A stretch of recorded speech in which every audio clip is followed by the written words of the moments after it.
Hello दोस्तों, कैसे हो आप सब। स्वागत है आपका अपने यूट्यूब चैनल इन्वेस्टिंग नेशन पर। आज हम जिस टॉपिक को एक्सप्लेन करने वाले हैं वो है फाइनेंशियल मार्केट्स। अगर आपको इन्वेस्टिंग की जर्नी स्टार्ट करनी है या आप किसी बैंकिंग एग्ज़ाम के लिए तैयारी कर रहे हैं तो भी आपको ये जानना ज़रूरी है कि फ़ाइनेंशियल मार्केट होता क्या है एंड काम कैसे करता है। स्टूडेंट्स के लिए इसलिए इम्पोर्टेंट है क्योंकि इससे जुड़े सवाल ऑलमोस्ट हर बैंकिंग एग्ज़ाम में आते हैं, और इन्वेस्टर्स के लिए इसलिए इम्पोर्टेंट है क्योंकि इसके बारे में जान के वो अपने लिए अलग अलग इन्वेस्टमेंट अपॉर्चुनिटीज़ को देख सकते हैं जो उनके इन्वेस्टिंग स्टाइल को सूट करता हो। तो चलिए बिना देरी करे वीडियो को शुरू करते हैं।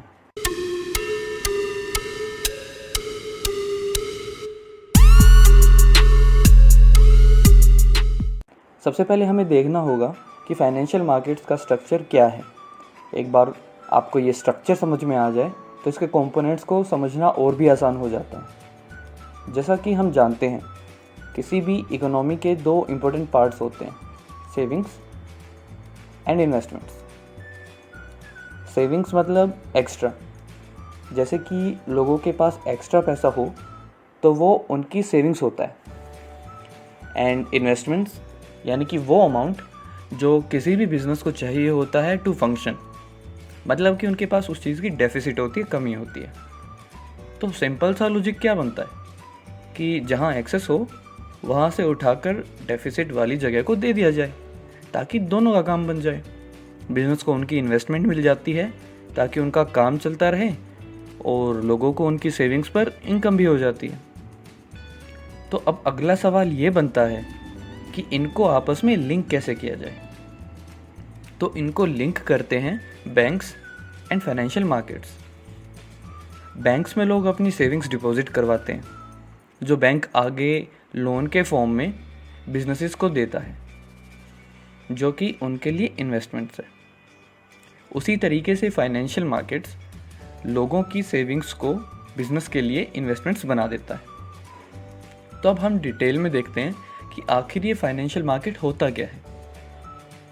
By definition, financial markets refers broadly to any marketplace where the trading of securities occurs, including the stock market, bond market, forex market and derivative market among others। यानी सिंपल लैंग्वेज में करें तो एक ऐसी जगह जहाँ सिक्योरिटीज़ की trading होती है, चाहे वो स्टॉक मार्केट हो या बॉन्ड मार्केट हो।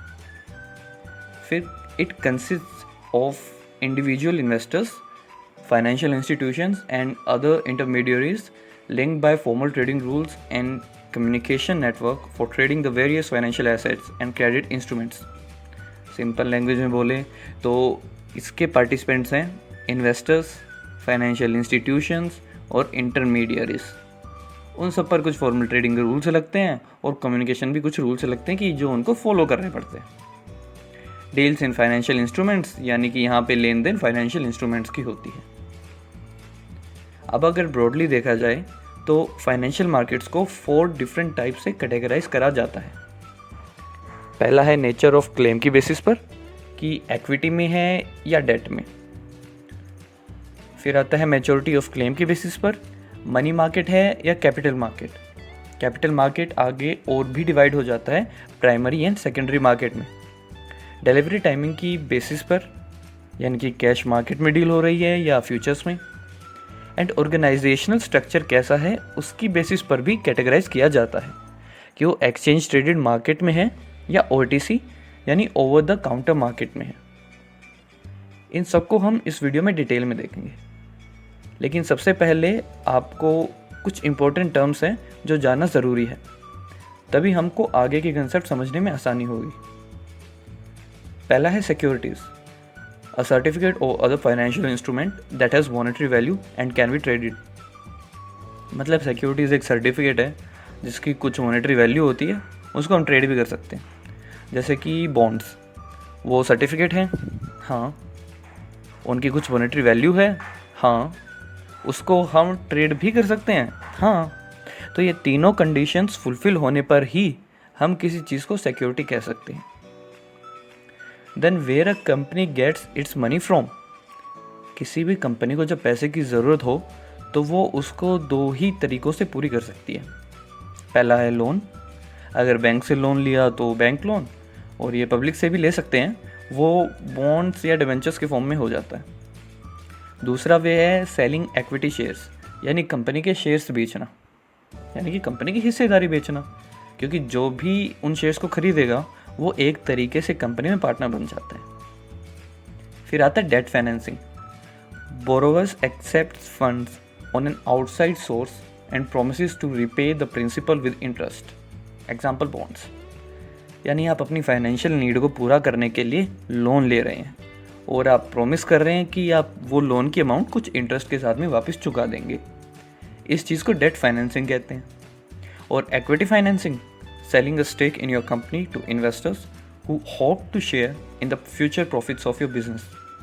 यानी आप अपनी फाइनेंशियल नीड्स को पूरा करने के लिए कंपनी का कुछ स्टेक इन्वेस्टर्स को सेल कर देते हैं, जिससे आपको अपनी फाइनेंशियल नीड पूरी करने के लिए फंडिंग मिल जाती है और इन्वेस्टर्स को आपके कंपनी के फ्यूचर प्रॉफिट्स का पार्ट। तो अब क्लासिफिकेशन के बारे में देखते हैं। तो सबसे पहले आता है based on nature of claim. इसके बेसिस पर दो टाइप है मार्केट के, debt market and equity market. Debt market, the market where fixed claims और debt instruments such as debentures और bonds are bought and sold between investors. यानी कि यहाँ पर डेट से रिलेटेड इंस्ट्रूमेंट्स की ट्रेडिंग होती है simply. Equity market is a market where in the investors deal in equity instruments. It is a market for residual claims. Simple में बोलें तो इक्विटी से रिलेटेड जितने इंस्ट्रूमेंट्स की ट्रेडिंग होए तो उसको इक्विटी मार्केट कह देते हैं। अब ये तो हमने देख लिया कि किस किस टाइप से फाइनेंशियल नीड पूरी करी जाती है। अब इसमें से कौन सा बेटर है, ये डिपेंड करता है कंपनी के नीड के ऊपर। अब हम देखेंगे कि डेट और इक्विटी में क्या क्या फ़र्क होता है। Debt, funds own by the company towards another party, यानी कि दूसरे का पैसा आपके पास है एंड उसको एक टाइम पर वापस करना ही होगा। Equity, fund raised bye the company by issuing shares, यानी इसमें आपको पैसा वापस नहीं करना होता, वो अब कंपनी का पैसा हो चुका है। That is comparatively short term, यानी कि दोनों को कंपेयर में करें तो थोड़े स्मॉल टाइम फ्रेम के लिए डेट होता है, जबकि इक्विटी लॉन्ग टर्म ट्रेडिंग के लिए यूज़ होती है, कि नॉर्मल लॉन्ग टर्म इन्वेस्टिंग के लिए यूज़ होती है। नॉर्मली कोई कंपनी की हिस्सेदारी इतनी जल्दी बेचता नहीं है, क्योंकि डेट में तो एक लिमिटेड टाइम होता है तो वो जल्दी पूरा हो जाता है, लेकिन इक्विटी के अंदर टाइम लंबा लगता है। डेट में लो रिस्क है, क्योंकि टाइम फ्रेम भी कम है और रिटर्न्स भी फिक्स्ड मिलते हैं इन्वेस्टर्स को, चाहे कंपनी प्रॉफिट करे या ना करे। इक्विटी में हाई रिस्क है, क्योंकि इन्वेस्टर्स को प्रॉफिट तभी होगा जब कंपनी अच्छा परफॉर्म करेगी। डेट में रिटर्न्स इंटरेस्ट के फॉर्म में मिलते हैं, जबकि इक्विटी में डिविडेंड के फॉर्म्स में रिटर्न्स मिलते हैं इन्वेस्टर्स को। डेट इंस्ट्रूमेंट के होल्डर को लेंडर्स कहते हैं, एज वो कंपनी को पैसे लेंड कर रहे हैं, वेयर एज इक्विटी होल्डर्स को शेयर होल्डर्स भी कहते हैं, एज उनका कंपनी में शेयर होता है। इसके बाद आता है based on maturity of claim, money market and capital market. Money market, the market where monetary assets such as commercial paper, certificate of deposits, treasury bills, etc., which mature within a year are traded, is called money market. It is a market for short-term funds. No such market exists physically. The transactions are performed over a virtual network, that is fax, internet or phone. अरे यार simple language में बोलते हैं। Simple language में वो instruments होते हैं यहाँ पे जिनकी मैच्योरिटी 1 साल के अंदर अंदर हो जाती है। यहाँ पर शॉर्ट टर्म ट्रेड्स करी जाती है। कोई फिजिकल मार्केट नहीं है कि जैसे आप दुकान में चले गए या ऐसा कुछ, बट यहाँ ट्रांजैक्शंस वर्चुअल नेटवर्क पे होती है, जैसे कि ऑनलाइन। और capital market, the market where medium and long term financial assets are traded in the capital market. It is divided into 2 types, primary market and secondary market. यानी यहाँ पर long term वाली फाइनेंशियल इंस्ट्रूमेंट्स की trading होती है और ये आगे डिवाइड हो जाती है प्राइमरी और सेकेंडरी मार्केट में। तो इन दोनों के डिफरेंस को अच्छे से देखते हैं। डेफिनेशन हमने देख लिया कि money market is for short term and capital market is for medium to long term trading. Maturity भी अब पता है कि मनी मार्केट में 1 साल या उससे कम की होती है मैच्योरिटी, और कैपिटल मार्केट में 1 साल से ज़्यादा की मैच्योरिटी वाले ट्रेड्स होते हैं। जब बात करी जाए इंस्ट्रूमेंट्स की, तो मनी मार्केट में promissory notes, bills of exchange, commercial paper, treasury bills, call money, इस टाइप के इंस्ट्रूमेंट्स ट्रेड होते हैं। जबकि कैपिटल मार्केट में equity shares, debentures, bonds, preference shares जैसे। लिक्विडिटी के मामले में मनी मार्केट में लिक्विडिटी हाई रहती है एज शॉर्ट टर्म है, कैपिटल मार्केट में लो रहती है क्योंकि वो लॉन्ग टर्म है। पार्टिसिपेंट्स की बात करी जाए तो मनी मार्केट में banks, financial institutions, financial companies, cheat funds ये सब काम करते हैं, जबकि कैपिटल मार्केट में stock brokers, mutual funds, underwriters, individual investors ये सब होते हैं। रिस्क फैक्टर की बात करें तो मनी मार्केट में risk is very low as ये शॉर्ट टर्म में होता है, तो ज़्यादा चांसेस नहीं है कि बिजनेस एनवायरनमेंट में सडन चेंज हो जाए और आराम से ये कैश में कन्वर्ट भी हो जाते हैं। जबकि कैपिटल मार्केट में मैच्योरिटी पीरियड लंबा होता है, तो ज़्यादा रिस्क रहता है कि वो जब ज़रूरत हो तब आराम से कैश में कन्वर्ट नहीं कर पाते। क्यों? क्योंकि उनको पता नहीं कि कोई बायर मिलेगा या नहीं मिलेगा उस रेट में जिसमें वो सेल करना चाहते हैं। एक्सपेक्टेड रिटर्न्स की बात करें तो मनी मार्केट में कम है एज यहाँ रिस्क भी कम है और मैच्योरिटी पीरियड भी। और इसके ठीक अपोजिट कैपिटल मार्केट में expected returns are high as time frame भी लंबा है और रिस्क भी ज़्यादा है। अब देखते हैं कैपिटल मार्केट की further classifications, primary market and secondary market. Primary market, a financial market wherein the company listed on exchange for the first time issues new security or already listed company brings a fresh issue। Simple short में बोले, जब पहली बार कोई security issue होती है तो primary market में आती है। Secondary market, alternatively known as the stock market, a secondary market is an organized marketplace wherein already issued securities are traded between investors such as individuals, merchant brokers, stock brokers and mutual funds। Simply बोलें तो वो securities जो already issue हो चुकी हैं उनकी trading secondary market में होती है। इनको स्टॉक मार्केट भी कह लेते हैं। इन दोनों के डिफरेंस को अच्छे से समझते हैं। प्राइमरी मार्केट जहाँ पहली बार सिक्योरिटी इशू हो, सेकेंडरी मार्केट जहाँ ऑलरेडी इश्यूड सिक्योरिटीज़ ट्रेड हो। प्राइमरी मार्केट में सिक्योरिटीज़ सेल होने से कंपनीज यानी बिजनेसेस को फंड मिलते हैं जिसको वो अपनी एक्सपेंशन में यूज़ करते हैं, जबकि सेकेंडरी मार्केट में ट्रेड करी हुई सिक्योरिटीज़ से कोई फंड नहीं जाता है कंपनी को। प्राइमरी मार्केट में सिक्योरिटी बस एक बार सेल होती है, जबकि सेकेंडरी मार्केट में सिक्योरिटीज़ मल्टीपल ट्रेड कर सकते हैं आप।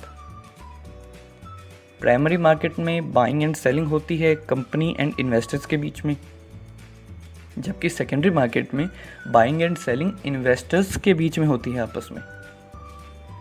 प्राइमरी मार्केट को NIM यानी न्यू इश्यू मार्केट भी कहते हैं क्योंकि of course new securities are being issued, and secondary market को आफ्टर मार्केट भी कहते हैं, यानी आफ्टर गेटिंग इशूड फिर उसके बाद जो उनका मार्केट बनता है वो सेकेंडरी मार्केट। प्राइमरी मार्केट में इंटरमीडियरीज को अंडरराइटर्स कहते हैं और सेकेंडरी मार्केट में इंटरमीडियरीज ब्रोकर्स होते हैं। अब नेक्स्ट कैटेगरी है on the basis of timing of delivery, cash market and future market. Cash market, the market where the transaction between buyers and sellers are settled in real time, यानी कि जब transaction उसी time पर वहीं पर ख़त्म हो जाए। जैसे आज शेयर खरीदे तो उसी टाइम पर डील पूरी हो गई तो वो कैश मार्केट हो गया। Futures market, futures market is one where the delivery और settlement of commodities takes place at a future specified date, यानी कि ट्रांजैक्शन आज पूरी नहीं हुई है बट डिसाइड हुआ है कि फ्यूचर में एक स्पेसिफिक टाइम पे और एक स्पेसिफिक रेट में डील पूरी होगी। एग्जांपल है ऑप्शंस।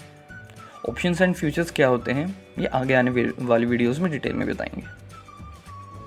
अगला स्पेसिफिकेशन है on the basis of organisational structure, exchange traded market and over the counter market. Exchange traded market, a financial market which has centralized organization with standardized procedures। यहाँ पर trading fixed supervision and rules के under होती है and deals भी standardised होती है सबके लिए सेम।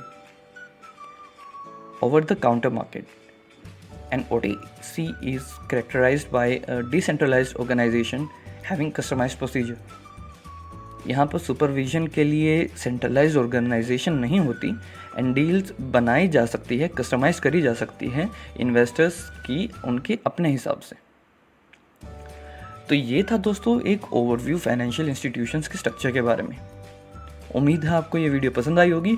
तो वीडियो को लाइक करना ना भूलें एंड सब्सक्राइब करना तो बिल्कुल भी ना भूलें, ताकि इस सीरीज़ की आगे की वीडियोस भी आपको मिले और आपके एग्ज़ाम्स की तैयारी हो या इन्वेस्टमेंट की जर्नी, दोनों में आसानी हो। कमेंट्स में बताना अगली वीडियो किस टॉपिक में चाहते हो। तो मिलते हैं नेक्स्ट वीडियो में, तब तक के लिए take care and stay safe.